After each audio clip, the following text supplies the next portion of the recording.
Hello, आवाज आ रही मेरी सभी को?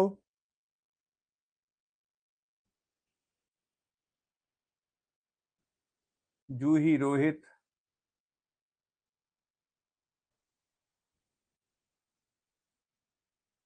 कोमल, आवाज आ रही मेरी? तनीषा।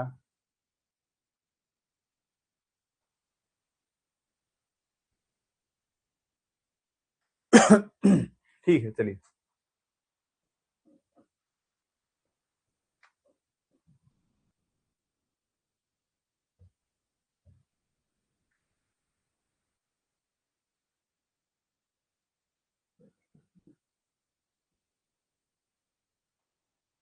ओके, ठीक है।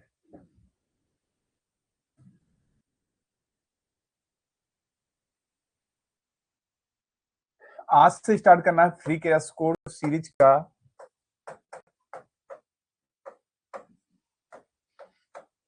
लेक्चर नंबर 5, 5वां लेक्चर।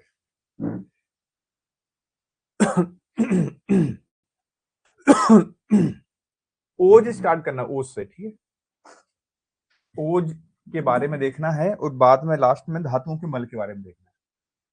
परिभाषा आती है, ओज की परिभाषा चरक जी बोलते हैं प्रथम जायते हायोजास्मिन। तो क्वेश्चन तो ऐसे ही पूछता है, पूरे श्लोक लिखता है, किसका रेफरेंस होता है, आंसर आता है चरक। देखो, चरक पहले आते हैं, फिर उसके बाद कौन से आते हैं बीच में? बाघभट्ट, सुश्रुत आते हैं, बाघभट्ट बाद में आते हैं। जो बाद में आता है उसे नया बोलते हैं, क्योंकि पहले दादाजी पैदा हुए, फिर पिताजी पैदा हुए, लास्ट में बच्चा पैदा हुआ। ऐसे ही है ना। तो चरक पुराने होते हैं, तो चरक प्रथम आते हैं। सिंपल से याद रख लेगा, ठीक है। सुश्रुत क्या बोलते हैं? रसाभिनाम सुक्रांताम धातु नाम यत् तेज परम बलम इत्युच्यते, ठीक है।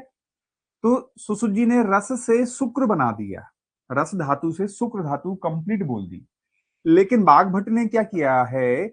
बाघभट्ट ने तेज धातु से शुक्र बोल दिया।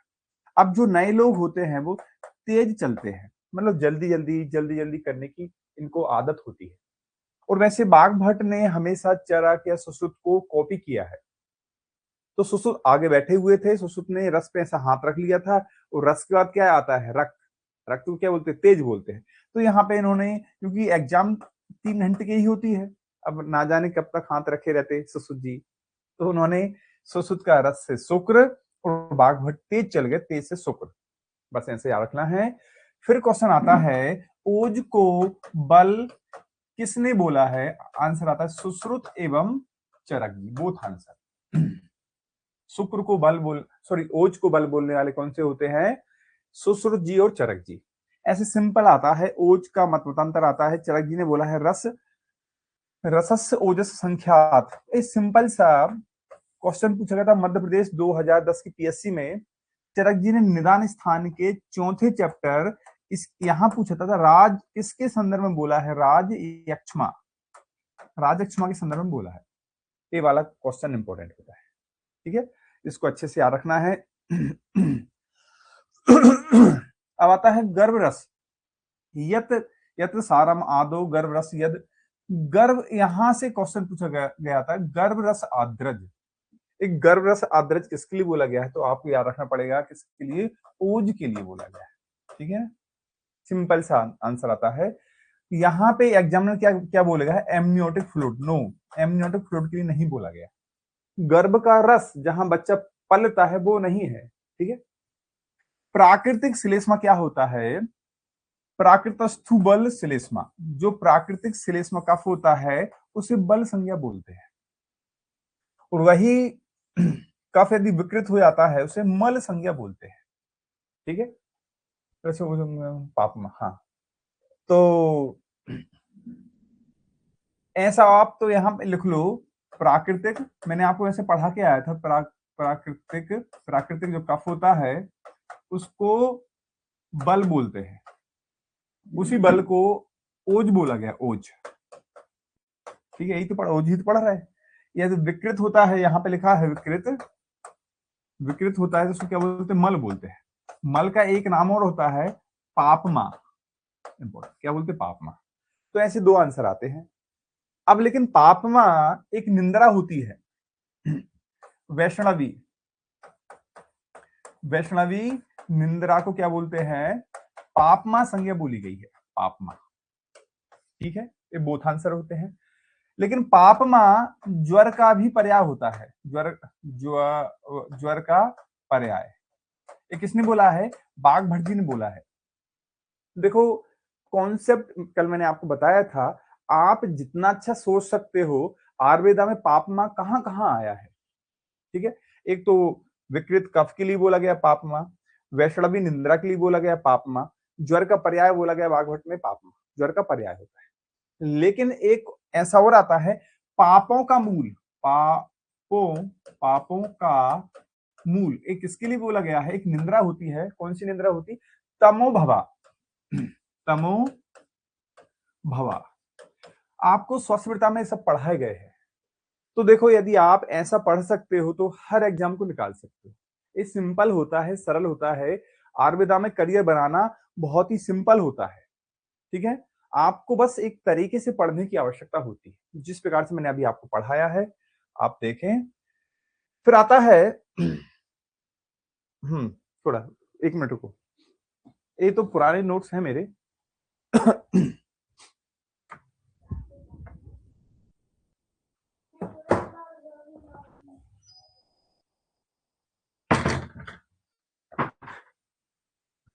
अब यहाँ पे ओज के बारे में कुछ और मतांतर आते हैं। यहाँ पे आपको देखना है, चक्रपाणी ने ओज को अष्टम धातु बोला है। ओज के बारे में सब चल रहा है। अष्टांग हृदय जी बोलते हैं शुक्र का मल होता है, जो लास्ट वाली धातु शुक्र का मल। सारंगधर जी बोलते हैं शुक्र की उपधातु। हृदय ने मल, सारंगधर ने उपधातु। अभी मैं आपको पढ़ाने वाला हूँ। भाव प्रकाश ने बोला है सर्व धातु नाम स्नेहम ओजम घृतम। आप ही बताओ, प्रकाश में यदि घी को घृत को रखते हैं तो वो क्या लिक्विड हो जाता है? हाँ, तो घृत क्या होता है? प्रकाश में स्नेह या लिक्विड हो जाता है। यदि आप धूप में खड़े रहो, अभी बहुत ज्यादा गर्मी पड़ रही है, तो आपकी बॉडी के हर सेल से, हर जगह से क्या निकलने लगेगा? स्वेदन होने लगेगा। तो प्रकाश में सभी धातुओं का स्नेह बाहर आ जाता है। ठीक है, इस प्रकार से 4 होते हैं। 4 और में से आपके पास एक नोट्स मैंने दिया है, उसमें प्रोवाइड हो गया होगा। ये मैं पुराने नोट्सों से पढ़ा रहा हूं आपको। ठीक है, अब यहां पे और लिख लो।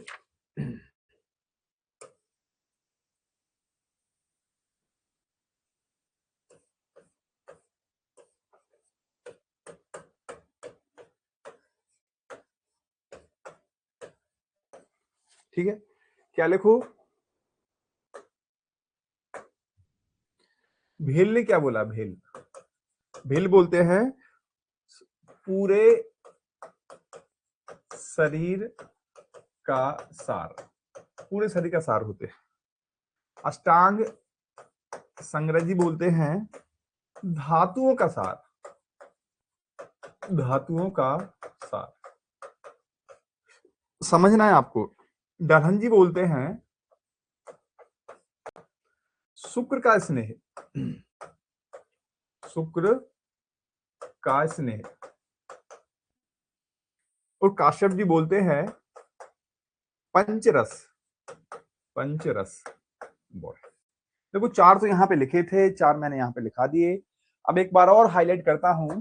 यहाँ पे सबसे ज्यादा हाईलाइट ये करना है, हृदय जी ने शुक्र का मल, सारंगधर जी ने शुक्र की उपधातु, दलहन जी ने शुक्र का स्नेह। ये तीन चीजें, शुक्र का मल, शुक्र की उपधातु, शुक्र का स्नेह। अब लेकिन शुक्र भी धातु होती है, लेकिन सारंगधर अष्टांग संग्रह जी क्या बोलती है? धातुओं का सार। अब धातु क्या होती है? 7 धातुओं होती है, धातु का नाम नहीं लिखा। तो धातुओं का सार क्या है? संग्रह का। भेल हमेशा संपूर्णता बोलते हैं। आपको जब मैं गायनी पढ़ाऊंगा, गायनी में ऐसा आंसर आता है, गर्भ कब पैदा होता है? तो जब संपूर्ण हो जाता है, संपूर्ण, जब संपूर्ण हो जाता तब गर्भ पैदा हो जाता है। इसलिए यहाँ पे भी क्या हुई है? संपूर्ण शरीर का सार, पूरे को संपूर्ण बोलते हैं। ठीक है, और काश्यप जी ने तो पंचरस। काश्यप ने क्या बोला है? ओज को पंचरस, हृदय को क्या बोला है? पंचकोश, हृदय को पंचकोश बोला है। और आयुर्वेद को पंचम वेद बोला है। पंच चम पंचम वेद, आर्य तो पंचम वेद बोला, इन्होंने हमेशा ऐसे ही बोला है। ओज को पंचरस, हृदय को पंचकोश, आयुर्वेद को पंचम वेद। जब जब एक एक बढ़ाने वाले कौन से होते हैं, यही होते हैं, ठीक है। हाँ, न्यू नोट्स में ऐड है, ठीक है, ओके गुड। तो देखो मैंने आपको फिर से इतनी सारी चीजें ऐड ऑन कराई। आर ओज के लिए जितना भी जहां जहां जिसने बोला है सब लिख लिया, सब पढ़ लिया एक साथ, ठीक है ना। फिर आता है दलहन बोलते हैं जीव शोणित। जीव शोणित किसके लिए, ओज के लिए बोला है, इसलिए ओज। अब आपको यहाँ पे याद रखना है, मैं इसको साफ करता हूं,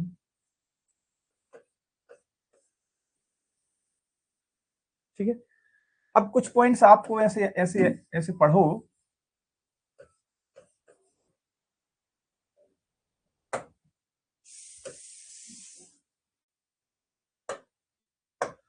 अब यहाँ पे जीव शोणित ओज के लिए हो गया। फिर आंसर आता जीव।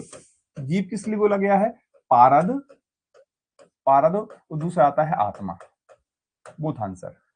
जीव आता है जीवितायन, जीवित आयन, जीवितायन किसके लिए बोला गया है, श्रुतस के लिए, श्रुतस, श्रुतस। जीवित धमानी, जीवित धमानी, जीवित धमानी किसके लिए बोला गया है, मर्म के लिए। और जीव सांक्षणी, जीव सांक्षणी, जीव सांक्षणी किसके लिए बोला गया है, ए धमनी। धमनी भी आंसर आता है इसका, नाड़ी, नाड़ी, नाड़ी कहां देखते हैं, धमनी से ही देखते हैं। तो देखो कितने सारे क्वेश्चन फिर बताए मैंने। जीवित शोणित ओज के लिए, जीव बोला गया पारद आत्मा के लिए, जीवितायन बोला गया श्रोतस के लिए, जीव धमानी बोला गया मर्म के लिए, जीव सांक्षणी बोला गया है धमनी या नाड़ी के लिए। तो क्लियर होता जा रहा है आपको। इससे संबंधित जो जो चीजें जहां जहां भी आती हैं उनको एक साथ कलेक्शन कर लेना है। कलेक्शन करने से आप पे गलतियां नहीं होंगी। क्लियर, ठीक है। ये हो गया है। अब ये उत्पत्ति आती है जैसे भौरे, भौरेभ्या फल पुष्पाभ्याम यथा संहते मधु। जिस प्रकार से भौरे फल और पुष्प से रस इकट्ठा करके मधु बनाते हैं, उसी प्रकार से शरीर में ये ओज बनता है। लेकिन ये अभी तक कभी भी क्वेश्चन नहीं पूछा गया, लेकिन एग्जामिनर लिखेगा भौरभ्याम पुष्प फल पुष्प अभ्याम यथा सनते मधु, एक किसके संदर्भ में बोला गया है, तो ओज निर्माण के संदर्भ में बोला गया है। बस आप ऐसे लिख लो, अभी तक क्वेश्चन नहीं पूछा गया। इस सुसुजी ने सूत्र स्थान के 17 चैप्टर में पूछा है, ठीक है। हिंदी वाली परिभाषा आप देख लेना। ओज का स्वरूप क्या होता है, लेकिन यहाँ पे जो मैं आपको पढ़ा रहा हूँ गर्भस्थ ओज, जो बच्चा पेट के अंदर है वो वाले ओज के बारे में बात कर रहा हूँ। नीचे मैं किसकी बात करूंगा, हृदयस्थ ओज, जो हृदय मेरे में आपके अंदर जो है वो हृदयस्थ ओज होता है, जो पैदा हो गए हैं, ठीक है। देखते हैं गर्भ वाले को, देखते हैं, आपको पढ़ना अच्छे से है। वर्ण क्या होता है, सर्पी घृत, घृत के समान पीला होता है कलर, घृत का कलर क्या होता है, पीला, ठीक है। रस क्या होता है, मधु के समान मीठा, मधु क्या होती है, मीठी होती है, हाँ रस, रस में तो मधुरता होनी चाहिए, मीठा। और लाजा की गंध, अपने से बोलते हैं लाजा की गंध होती है, गंध, लाजा की गंध, लाजा गंध इंपॉर्टेंट। इस प्रकार से हो गया लाजा गंध, ठीक है। तो ये मैंने आपको गर्भस्थ ओज के बताए। अब यहाँ पे हृदय वाले जो ओज होते हैं, इसमें बहुत सारे कमेंट्स आए हैं। चरक जी बोलते हैं रक्त ईसत पीतकम, रक्त कलर का हल्का पीला होता है। रक्त ईसत मतलब होता है हल्का, हल्का पीला, ठीक है।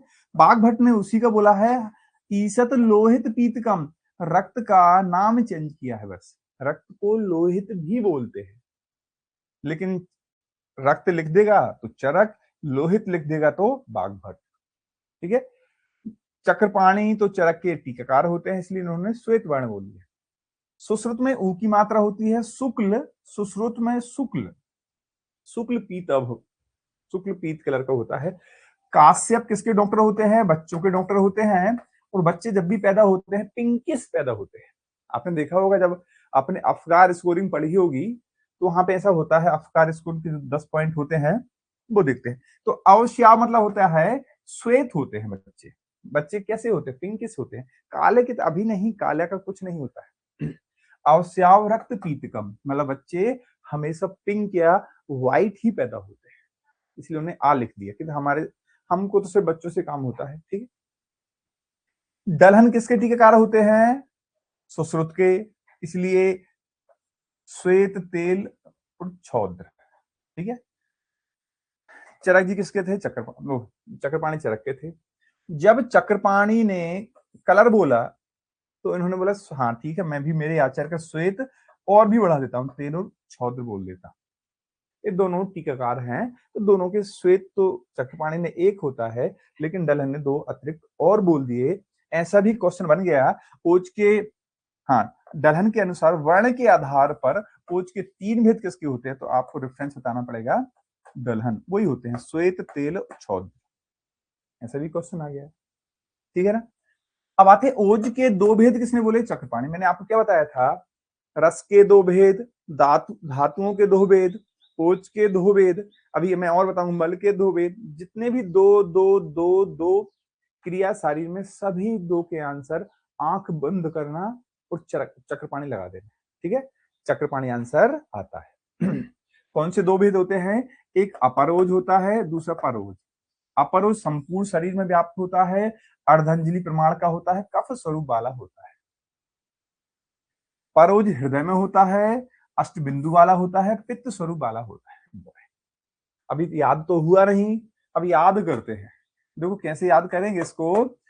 अपर में 1 2 3 शब्द हैं और पर में 2 शब्द है, तो बड़ा कौन है? अपर बड़ा है। शरीर, सर्व शरीर क्या होता है? बड़ा होता है। अर्धांजलि क्या है? बड़ा है। और कफ वाला व्यक्ति थोड़ा सा मोटा होता है, मोटे को क्या बोलेंगे? बड़ा बोलेंगे। यार तुम तो बड़े आदमी हो, खाते पीते घर के। तो ऐसे इसको बड़ा बड़ा बड़े से याद कर रख लिया। पर क्या होता है? पर छोटा होता है, हृदय छोटा होता है, छोटा। हृदय में कितने चैम्बर होते हैं? 4 चैम्बर होते हैं, 4 दूनी 8, 8 बिंदु। और पित्त स्वरूप वाला होता है। ठीक है, 8 बिंदु पित्त स्वरूप। ऊपर वाला कफ वाला व्यक्ति मोटा होता है, इसलिए बड़ा है, अपर बड़ा था। देखो एग्जाम में क्या होता है, यही चीज गलत होती है। मैं जब मैं पढ़ता था इतना कंफ्यूज रहता था, इतना कंफ्यूज रहता था। फिर बाद में एक बार बैठ के सोचा कि यार इसको याद कैसे करें।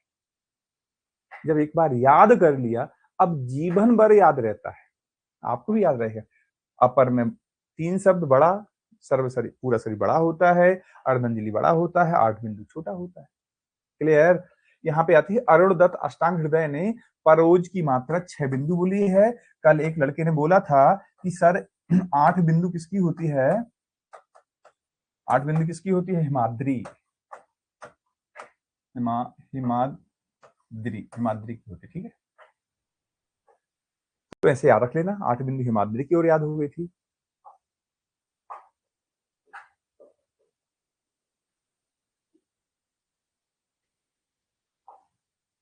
हाँ, बढ़िया। पूरा आयुर्वेद मैंने ऐसे बढ़िया पढ़ा है और बढ़िया बढ़िया कोड बनाए हैं। अच्छा, 8 बिंदु चक्रपाणी भी है, हिमाद्री भी है ना? कल तुमने ही बोला था अरविंद। हम्म, चक्रपाणी भी है, हिमाद्री भी है, सही है ना?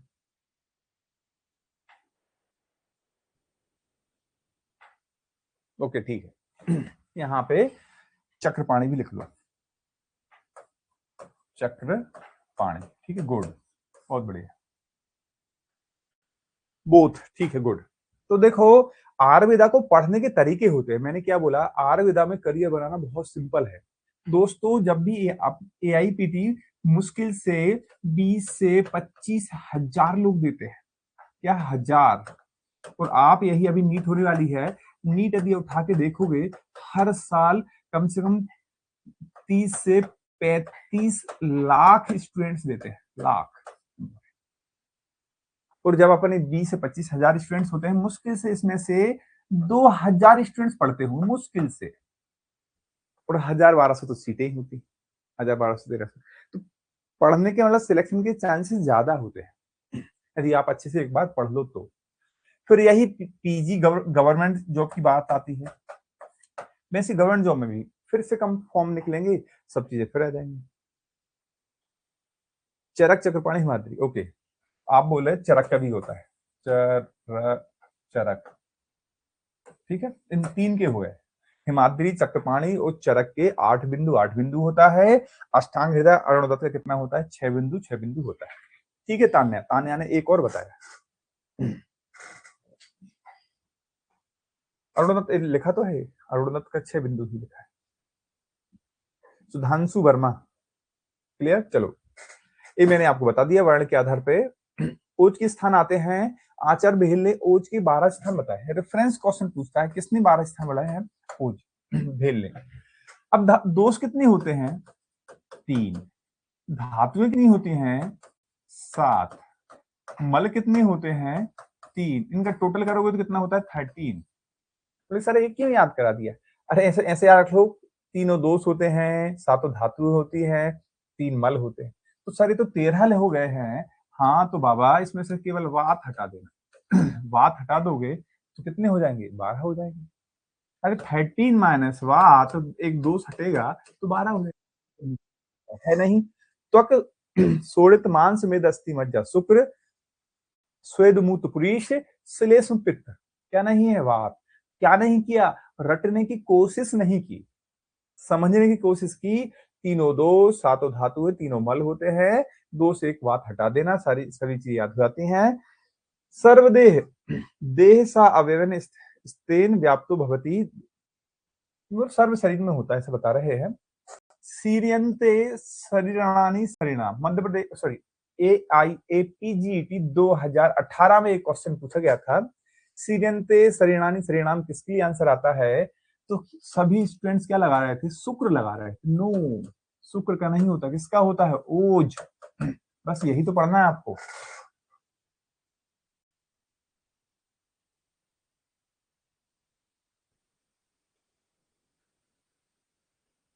ओज और तेज, ये तेज क्या होता है?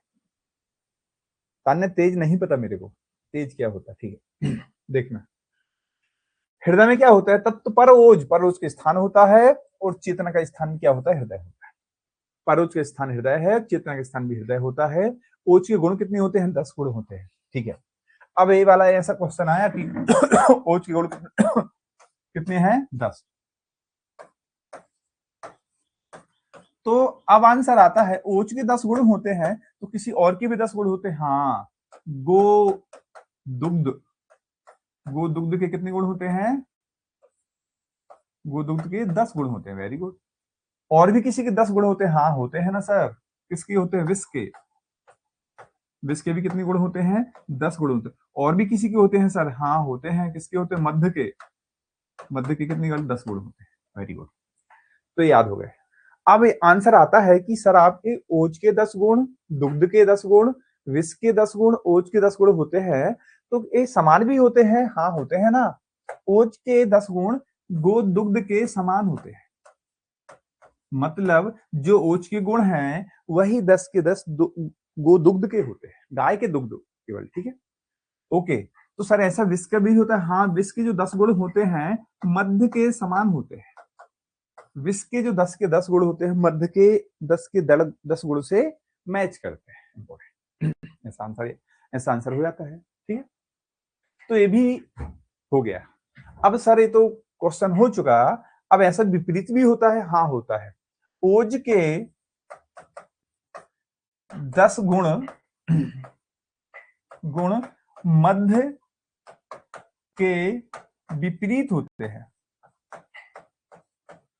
उल्टे होते हैं। समझे? ये भी आंसर याद हो। तो आप समझो आप किस लेवल की पढ़ाई कर रहे हो, समझना ना। यदि आपने सब पढ़ लिया तो सब आंसर हो गए। अपोजिट ये भी याद करा दिया मैंने। चलो पढ़ते हैं, चरक जी के 10 गुण पढ़ते हैं। गुरु शीत मृदु बहल सलक्ष्म मधुर स्थिरम प्रसन्नम पिछलम स्निग्धम, ओजो 10 गुणम स्मृतम। ओज के 10 गुण होते हैं। सुश्रुत जी बोलते हैं सुमात्मकम स्निग्ध शुक्ल शीत स्थिर सर विभक्त मृदु मृत्सन प्राणायतन उत्तम। ए सुश्रुत जी ने श्लोक बोला है।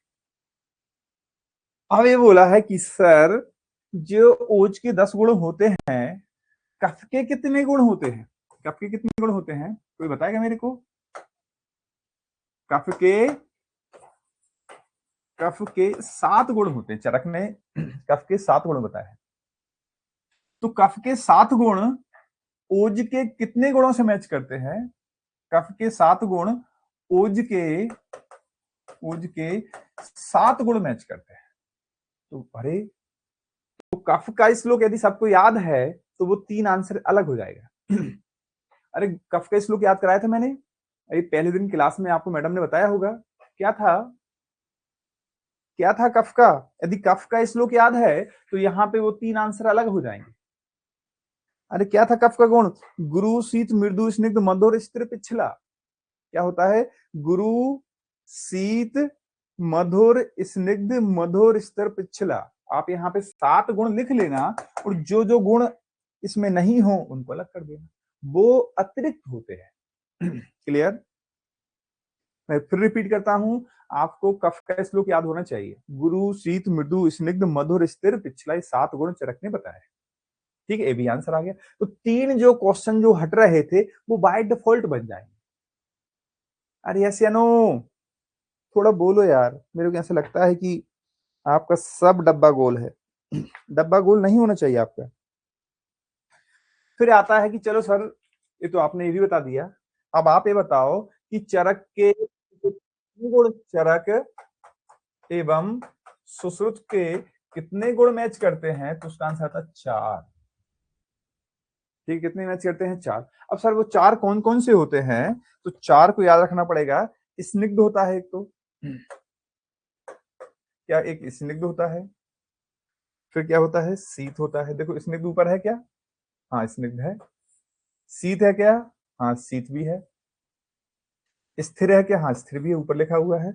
और फिर क्या लिखा हुआ है? मृदु, हाँ मृदु भी है, ये मृदु इंपॉर्टेंट। अब ये आपको याद रखना पड़ेगा कि चरक के सुश्रुत के कौन से 4 गुण मैच करते हैं? तो शीत है, मृदु है, स्थिर है और स्निग्ध है।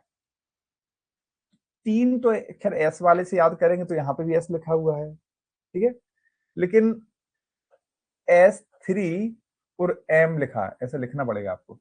इस लक्षण में ऐसा, इसको यदि हटा दो, लक्षण लक्षण पढ़ दो तो याद हो जाता है। तो यहाँ पे S4 शीत हो गया, S को हटा दोगे तो इस यहाँ पे स्थिर हो जाता है और स्निग्ध हो जाता है। क्लियर? उसको लक्षण लक्षण पढ़ लो कि हाँ लक्षण होता है। अरे क्लियर? तो ये भी याद होता है। M से क्या है? मृदु हो गया। ठीक है, मृदु मधुर भी होता है लेकिन ठीक है, याद रखना है। तो सारे क्वेश्चन होते हैं, अभी कंप्लीट नहीं हुआ, अभी और सर अरे होते हैं भाई, जरूर होते हैं। मैंने व्हाट्सएप पे भी तो शेयर किए हैं, व्हाट्सएप पे देख लो, प्रियंका जायसवाल। ठीक है, ओके। अब याद होता है कि सर ठीक है, प्राणायतन उत्तम जो था, प्राणायतन उत्तम ओज के लिए बोला गया है। हाँ यहाँ पे एक और आंसर आता है, क्या है? एवं बस्ती, वो था आंसर। ये भी अलग क्वेश्चन बन गया। तो अब ये बोलोगे सर, इन जो इतने सारे गुण होते हैं इसमें से श्रेष्ठ गुण होता है क्या? हाँ होता है। कौन सा श्रेष्ठ गुण होता है? कफ के 10 गुणों में विभक्त को श्रेष्ठ गुण बोलते हैं। 10 में से होते हैं श्रेष्ठ, श्रेष्ठ गुण, श्रेष्ठ गुण होता है। ठीक है, अब एक आंसर और आता है, कौन सा आता है? मृतसन ओज का भी गुण है और मृतसन कफ का भी गुण होता है, ऐसा बागभट्ट ने बोला है। मृतसन ओज का भी होता है और मृतसन क्या होता है? कफ का भी होता है, ऐसा बागभट्ट ने बताया। तो दोस्तों अभी तक की इतनी कहानी मैंने बताई। तो देखो, आप जो बोलते हो कि सर मैं फर्स्ट ईयर से पढ़ाई शुरू कर दूं या ना कर दूं, मैं सेकंड प्रॉप से पढ़ाई शुरू कर दूं या ना कर दूं, तो भाई आप फर्स्ट प्रॉप से भी पढ़ाई शुरू कर दोगे तो फर्स्ट प्रॉप में ये आपने चरक का भी पढ़ लिया, यहाँ सुश्रुत का भी पढ़ लिया, यहाँ गोदुग्ध भी पढ़ लिया, विष भी पढ़ लिया, मध भी पढ़ लिया, समान भी पढ़ लिया, विपरीत भी पढ़ लिया, कफ के गुण भी याद हो गए, उसके अपोजिट भी याद हो गए, चरक सुश्रुत के 4 जो मैच होते हैं वो भी याद हो गए, श्रेष्ठ गुण कौन सा होता है ये भी याद हो गया, मृतसन ये भी याद हो गया। तो दोस्तों आप यदि फर्स्ट प्रॉप में फर्स्ट प्रॉप अच्छे से क्लियर कर लोगे, सेकंड प्रॉप में सेकंड क्लियर कर लोगे तो कितना बढ़िया हो जाएगा। क्लियर है आपको सभी? सिर्फ ये नोट्स याद नहीं होता, इस नोट्स को यदि मैं कलरफुल कर दूं तो कलरफुल चीजें तो याद होती ही नहीं है, कलरफुल आपको बनाना है। तो ब्यूटी क्या होती है, याद करने की ब्यूटी होती है। अरे क्लियर है?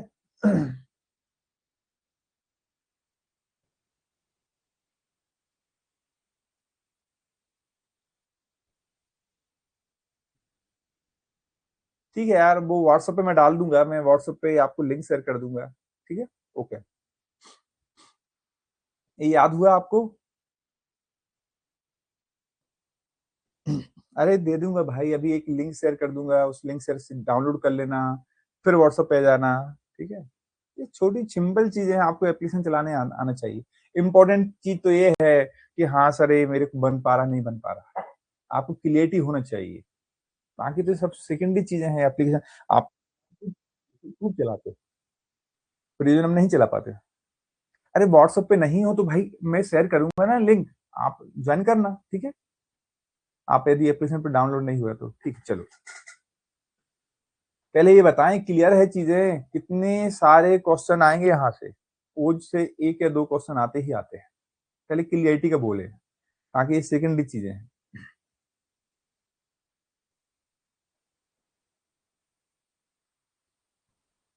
क्लियर, आगे बढ़ूं?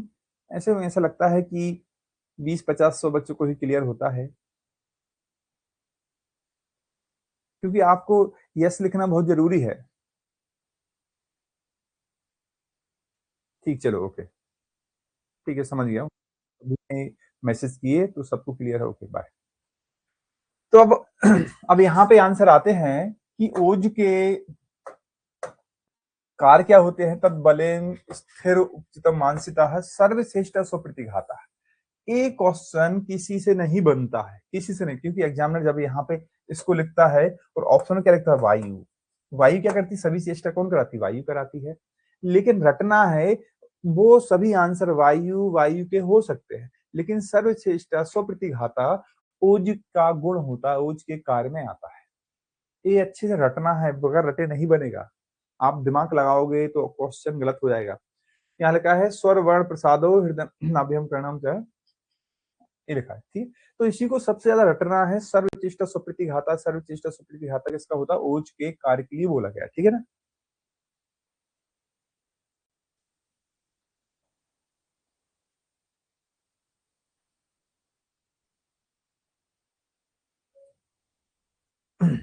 ठीक, ठीक है। फिर आता है चरक जी, सुसु जी बोलते हैं ओज छह के कितने कारण होते हैं, 7 कारण होते हैं। पढ़ के समझ में आता है, अभिघात, क्षय, क्रोध, शोक, ध्यान, परिश्रम, अनशन। ठीक है, जो चीजें उसके विपरीत है वो होता है। फिर ओज की विकृतियां कितनी होती हैं, 3। बल विकृतियां कितनी होती हैं, 3, क्योंकि प्राकृतिक ओज को ही तो बल बोलते हैं, इसलिए सेम टू सेम ही होता है। लेकिन आंसर ये आता है ओज और बल में अंतर किसने बोला है, तो इसका आंसर था दलहन। दलहन का आंसर आता ओज और बल में अंतर। ठीक है, अब यहाँ पे देखो विस्तृत थोड़ा बड़ा सा है शब्द का, विस्तृत ऊपर सा है, विस्तृत बड़ा है, व्यापक थोड़ा सा छोटा है और छह और छोटा हो। पहले तो लिखने की स्टाइल सीख लो। विस्तृत थोड़ा सा बड़ा है, वी से ना ऊपर है, सा है। व्यापद व्यापद 4 शब्द का होता है, छह 2 शब्द का होता है।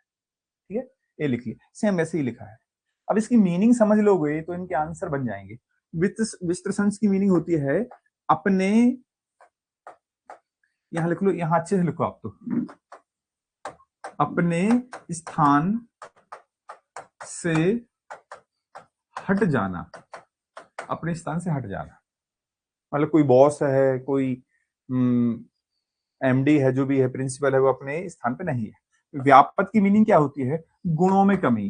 मतलब जितने गुण थे, कितने गुण थे, उसके 10 गुण थे, गुणों में कमी, गुणों में कमी हो गई, तो 7 या 6 गुण बचे। ठीक है, 6 की मीनिंग क्या होती है, मात्रा में कमी। मात्रा कितनी सी इसकी, अर्धंजलि थी, मात्रा में कमी। ठीक है, यदि आपने इनकी मीनिंग याद रख ली तो इनके आंसर याद होते हैं। अरे पीडीएफ मैंने फ्री क्रैश कोर्स में पीडीएफ लगा के रखा है, व्हाट्सएप पे देते हैं।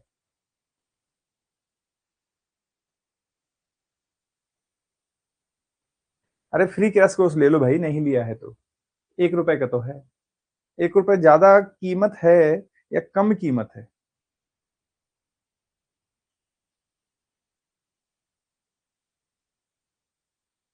टेस्को में सब मिलेगा भाई।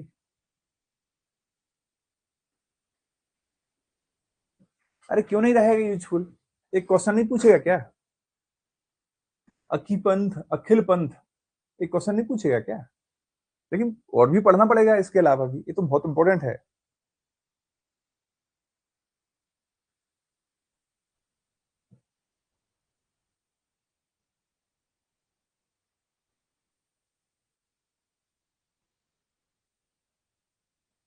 हाँ रे भाई, सब है, ठीक है चलो। मैं तो भाई पढ़ाने पे कंसंट्रेट करता हूँ, वरना आपके ये बहुत सिंपल आंसर का कोई आंसर नहीं दे सकता हूँ, पता है?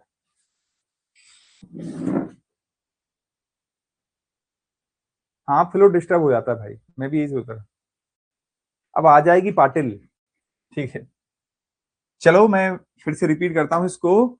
इसको याद करने के लिए बड़ा है, छोटा है और ये बड़ा है, इस डिस्टेंस की मीनिंग होती है अपने स्थान से हट जाना। मतलब यदि कोई बॉस यदि अपने कॉलेज में नहीं आएगा, तो देखो, सन्नी विश्लेषण विश्लेषो गात्रणाम सदनम दोष चवन क्रिया असनिरोधस्य। तो क्या है? संधि विश्लेषण, सब लोग हाथ चेयर पे बैठे रहेंगे, कोई हाथ पे नहीं चलाएगा। अरे ठीक है, आज तो बॉस नहीं आया, ठीक है। गात्रणाम सदनम, हाँ ठीक है, कि थोड़ी सी आलसापन कर लो, फाइल कहीं। दोष चवन, लोग यहाँ वहां, यदि टीचर यदि क्लास में नहीं आता है, तो बच्चे एक चेयर से दूसरे चेयर पे दोस्तों के पास जाके बैठ जाते हैं। दोष चवन मतलब यहाँ वहां बिखर जाते हैं। क्रिया क्रिया सन्निरोधस, सारा काम ठप हो जाता है। ऐसे ही होता ना, होता सारी चीजें अपने स्थान पे नहीं है। और यदि बॉस आ गया तो फिर देखो, अरे सर आ रहे हैं, तो सब लोग यहाँ अपने अपने भाग जाते हैं, ठीक है। अब व्यापद की मीनिंग होती है गुणों में कमी। गुण कितने थे? 10 गुण थे। अब इसके कितने गुण बचे? 7 गुण बचे। अब एक किसकी तरह कार्य करने लगेगा? अब वो थोड़ी रहा, कफ कफ की तरह करने लगे, कफ की तरह कार्य करने लगेगा। कफ के गुण क्या है? स्तव, गुरुगात्रता, गिलानी, तंद्रा, निंद्रा, वात्सु, वर्ण भेद, सभी किसके गुण होते हैं? कफ। क्यों भैया? 10 गुण होते तो ऊंची तरह कार्य करता, लेकिन गुण कम हो गए, 6-7 बचे हैं, तो कफ की तरह कार्य करने लगा है, ठीक है। यहाँ पे 6 की मीनिंग होती मात्रा में कमी। एम फोर मात्रा होती है मूर्छा, मांस, मोह, मरण। सब याद हो गया। एक ही याद रखना, प्रलाप, बस। तो देखो, आर मेरा वाकई में बहुत सरल है यदि पढ़ो तो। वैसे बल में भी सेम वही लिखी, लेकिन संस्कृत थोड़ी सी चेंज है। बस ये याद रखना है, बल में देखो यहाँ पे श्रम याद रखना ऊपर वाले में, और लास्ट में अज्ञान याद रखना बस। ये यहाँ पे तो कोई सेम टू सेम बताया, सेम। यहाँ पे भी सेम है, यहाँ पे भी सेम है, बस श्रम और अज्ञान को याद रख लो। अरे ऐसे नो, याद हुआ नहीं हुआ?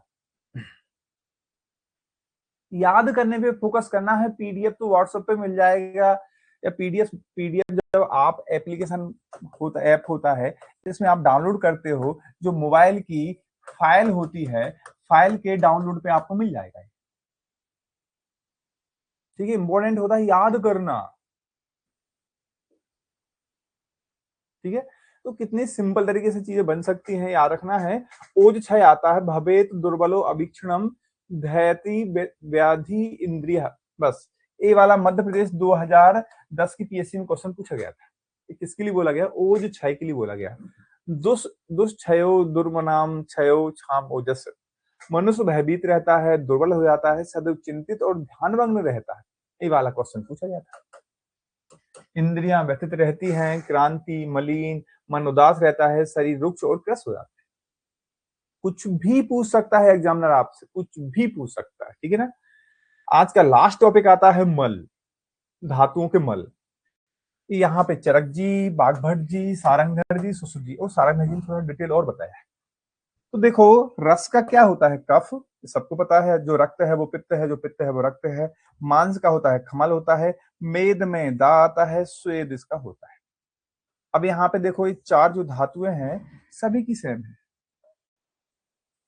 अरे ऐसे नो, आपको पहले देखना है। आप क्या बोलते हो, यार यार ये भी याद करना है, ये भी याद करना है। अरे भाई कुछ याद नहीं करना, सब याद हो गया है। अब आप देखो, ये मज्जा का भी सभी का सेम ही तो है। अरे ऐसे नो, लेकिन आपको इसे अंडरलाइन नहीं करना है। क्या करना है आपको, देखो बताता हूं।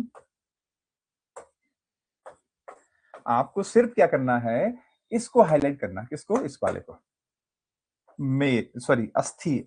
अस्थि का यहाँ चरक जी बोलते हैं केस और लोम। बस जो एक ही टेबल है जिसको याद रखना है, बस बाकी सारी टेबल तो याद हो गई। क्लियर? यहाँ पे चरक जी बोलते हैं केस और लोम। यहाँ पे बाघभट्ट ने नख रोम बोला गया है, सुश्रुत ने नख रोम। सुश्रुत को क्या है? सुश्रुत सर्जन है, और सर्जन लोग अपने नाखून को कटा के रखते हैं। क्यों? यदि नाखून ज्यादा बड़े होते हैं तो ग्लव्स जब पहनते हैं ग्लव्स फट जाता है। तो यहाँ नख कटा के नाखून की सर्जरी करते हैं भाई, ग्लव्स पहनते हैं। और नख के साथ रोम याद रखना है। बस नख का उल्टा केस होता है, और केस लोम यहाँ चरक में रख लेना। सुश्रुत को याद हो गया भाई, क्योंकि नाखून कटा के रखते हैं, लेकिन नाखून के साथ रोम लिखा है, और यहाँ पे केस और लोम लिखा है।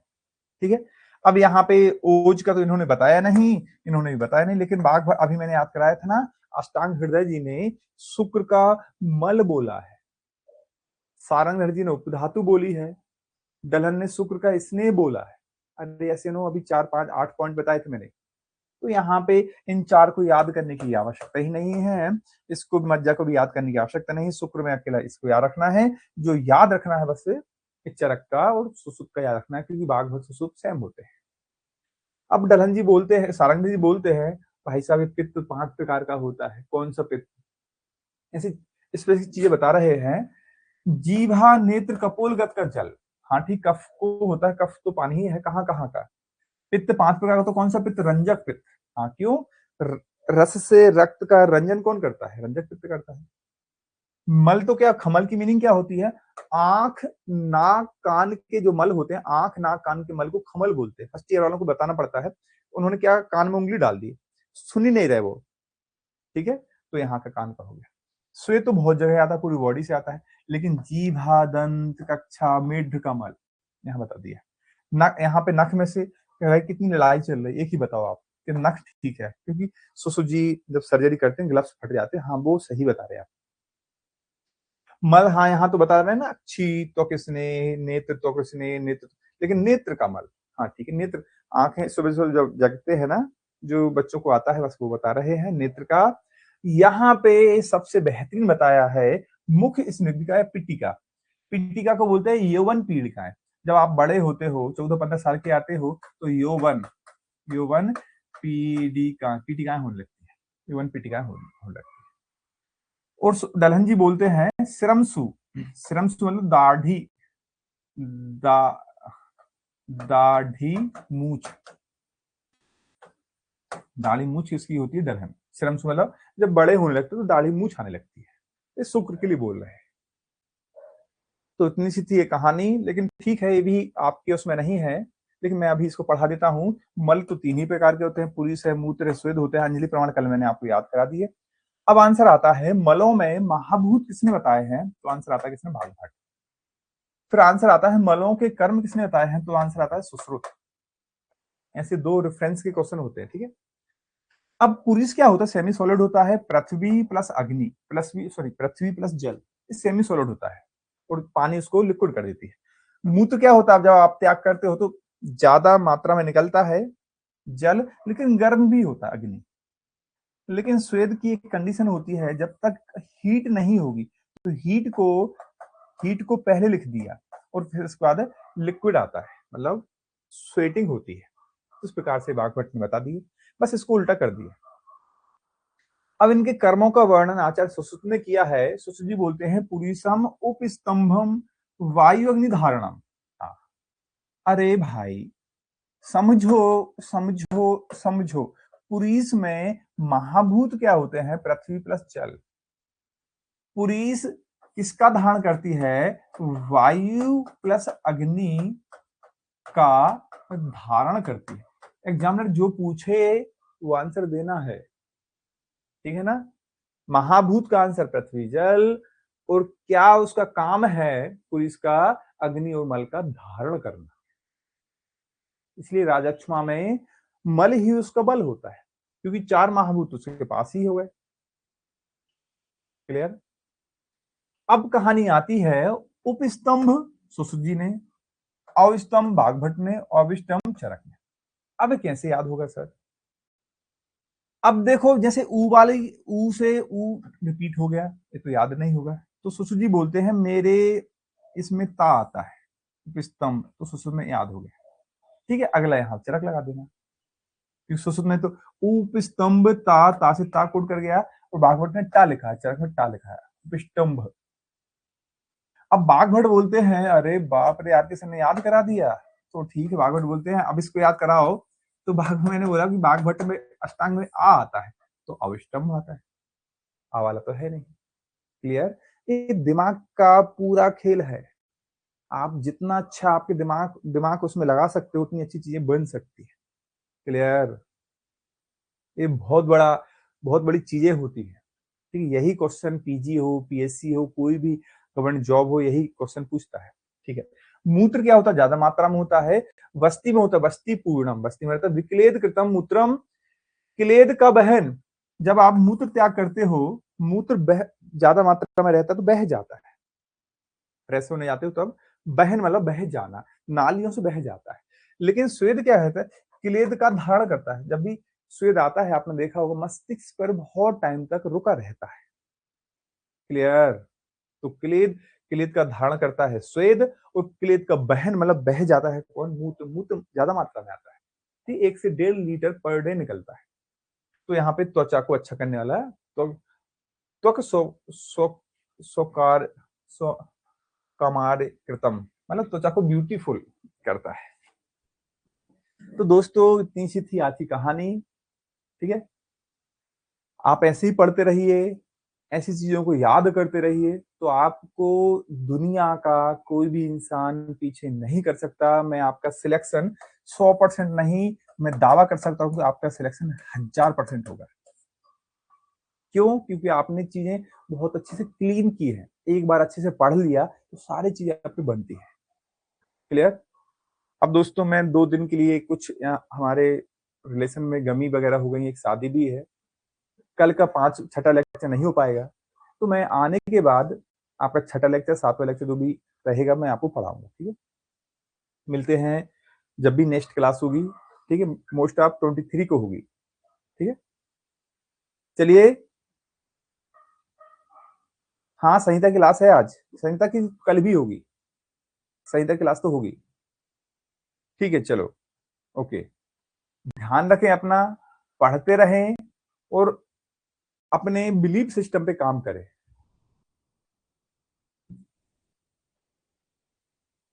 ओके, चलिए ठीक है, ठीक है, okay okay, thank you so much. ठीक है कामनी, ओके। हाँ, मैं व्हाट्सएप पे आपको अभी जो एप्लीकेशन की लिंक है ना, जो ऐप है ना पीजीआरएल प्रयोजनम, उस पर एक चैट ऑप्शन आता है, इस चैट ऑप्शन पे अभी मैं लिंक डालता हूँ फ्री क्रैश कोर्स की। ठीक है,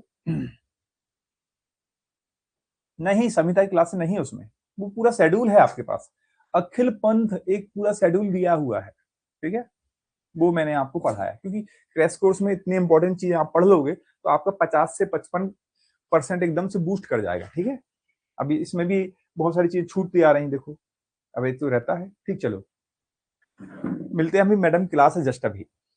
ओके, बाय।